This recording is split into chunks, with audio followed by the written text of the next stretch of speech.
महाभारत का युद्ध सब पांडव जीत गए, दुर्योधन टूटी हुई जंगा में पड़ा था, तभी उसने गुरुपुत्र अश्वत्थामा को आज्ञा कर दी कि मैं चाहता हूं कि तुम पांचों पांडवों को सोते हुए मार दो। अश्वत्थामा सोते हुए पांडवों को मारने के लिए गया। भगवान सोते हुए पांडवों को उठा करके ले गए, सबको पांचों को उठाया, बोले चलो। बोले कहां चलो? बोले हंस दिखा के लाता हूं।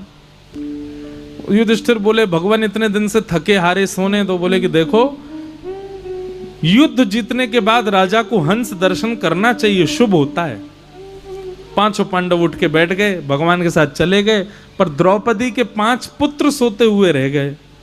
अंधेरे के कारण अश्वत्थामा को अंदाजा नहीं लगा, जल्दीबाजी में उसने सोते हुए 5 पुत्रों को मार दिया और उनके सर एक थैला में भर के ले गया कि जाके दिखाऊंगा कि देखो मैंने 5 को मार दिया। जैसे दुर्योधन के सामने जाकर के 5 के सर रखे, अंधेरा बहुत था, प्रकाश करके जब देखा तो बोले अरे मूर्ख, ये 5 पांडव नहीं है, ये द्रौपदी के 5 निर्दोष बालक हैं। अश्वत्थामा तो अब घबरा गया, ये तो मैंने अपराध कर दिया। प्रातः काल का समय हुआ, द्रौपदी रुदन करने लगी अपने बालकों के हत्यारे को अपने बालकों के शव को देख करके। पांडव सब रुदन करने लगे, पर क्रोध में भर गए अर्जुन।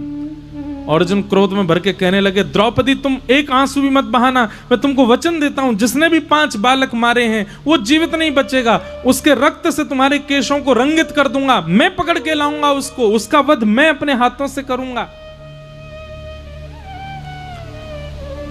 अश्वत्थामा को पकड़ करके लाए, द्रौपदी के सामने प्रस्तुत किया।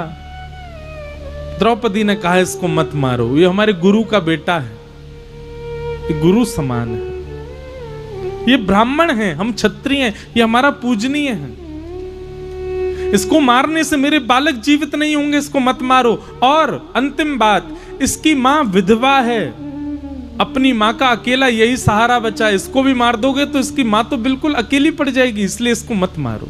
मेरे 5 पुत्र मर गए पर 5 पति तो जीवित हैं, इसको मत मारो। द्रौपदी की बात सुनकर के पूरी सभा स्तब्ध हो गई। एक मां अपने बालकों के हत्यारे को कैसे छोड़ सकती है? पर भगवान श्री कृष्ण नेत्र सजल हो गए, द्रौपदी को अपने हृदय से लगा करके भगवान ने अपना नाम द्रौपदी को दे दिया। द्रौपदी मैं कृष्ण हूं, मेरी बहन, तेरा नाम आज से कृष्णा। मैं दया का देवता हूं, तू दया की देवी है। अपने बालकों के हत्यारे को तू मुक्त कर रही है। बंधु एक बात हमारी बहुत ध्यान से सुनना, दंड देना बड़ी बात नहीं है, पर अपराधी को क्षमा कर देना ये दंड देने से भी बड़ा दंड है। दुनिया में सबसे बड़ा दंड क्या है? किसी को क्षमा कर देना सबसे बड़ा दंड है ये। बहुत ध्यानपूर्वक सुनिएगा, थोड़ी देर और सुनो फिर हम विश्राम करेंगे। आप किसी व्यक्ति को जब उसके अपराध का दंड देते हैं तो आप उसको बोध करवाते हैं कि उसने गलत क्या किया, उसने गलत क्या किया।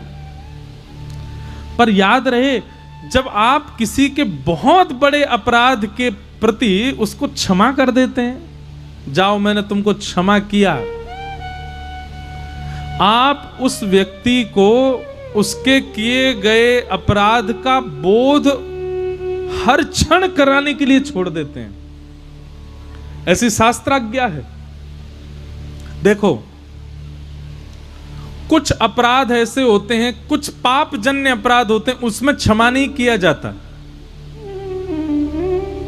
वो सब कौन होते हैं? वो सब आप सब जानते हो कौन कौन से ऐसे अपराध होते हैं।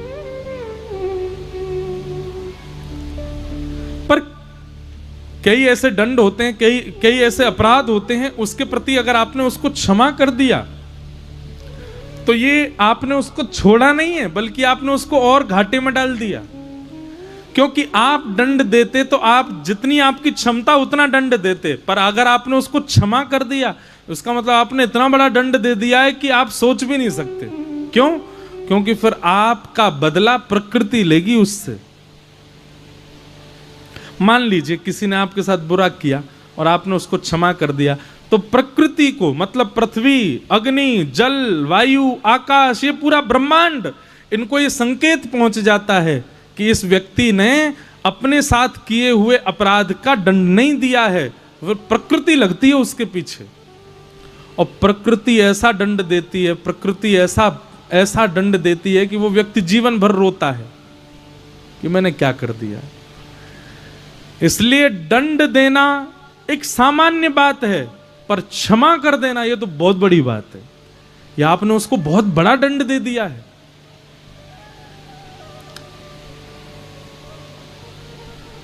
एक कथा आती है, जयदेव महाप्रभु हुए उड़ीसा में, बंगाल के थे।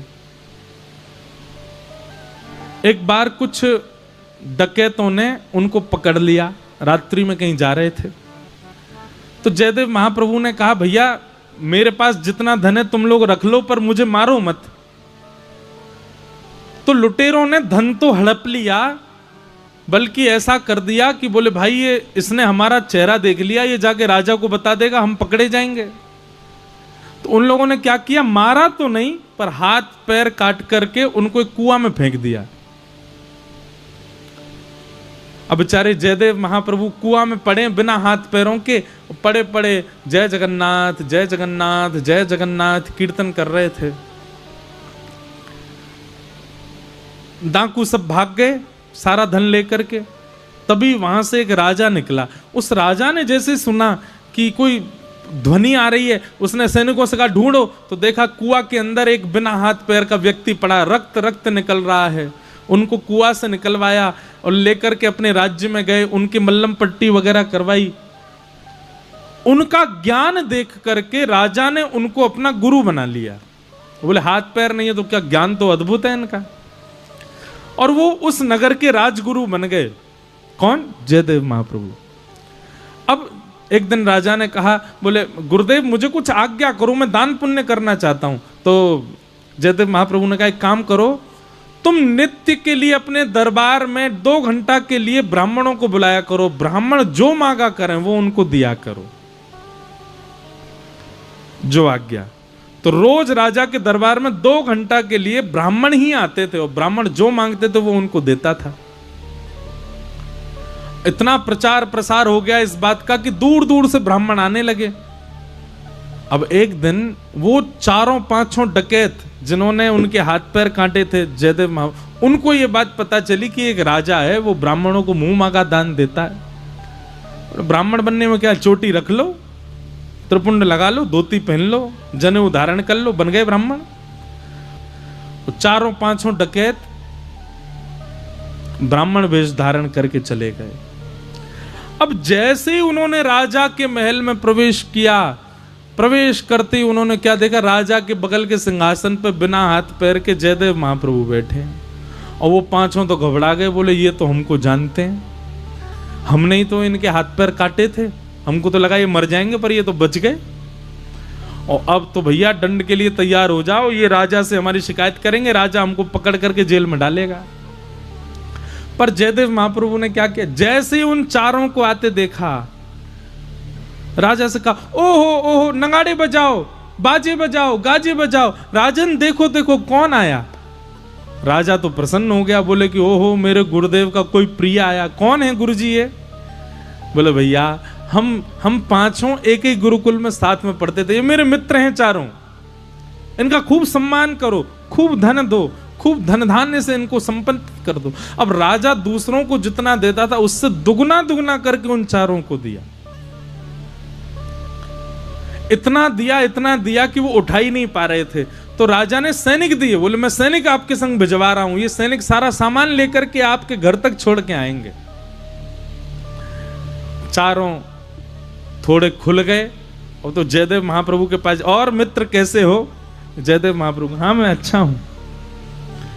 जयदेव महाप्रभु जानते थे कि इन 4 ने मेरी स्थिति की, पर उन्होंने क्षमा कर दिया। दंड नहीं दिया। जैसे ही चारों जाने लगे सारा सामान लेकर के सैनिकों के साथ, तो सैनिकों ने कहा, बोले हमारे राजा ने बहुत बड़े बड़े लोगों को दान दिया, पर आप जैसा दान किसी को नहीं दिया। वो बिना हाथ पैर वाले जो गुरुजी हैं, उनसे आपका क्या संबंध है, और उनके हाथ पैर कट कैसे गए? तो चारों क्या बोलते हैं, बोले अरे अब हम तुमको सच्चाई बता रहे हैं, हमारे साथ गुरुकुल में पढ़ता था वो, और एक दिन उसने हमारे गुरुजी के यहाँ चोरी करी। अब देखो झूठ बोल रहे हैं चारों।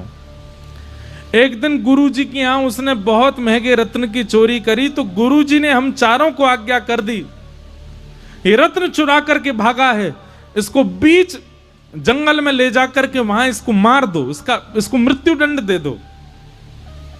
गुरुजी की आज्ञा मान के हम चारों गए।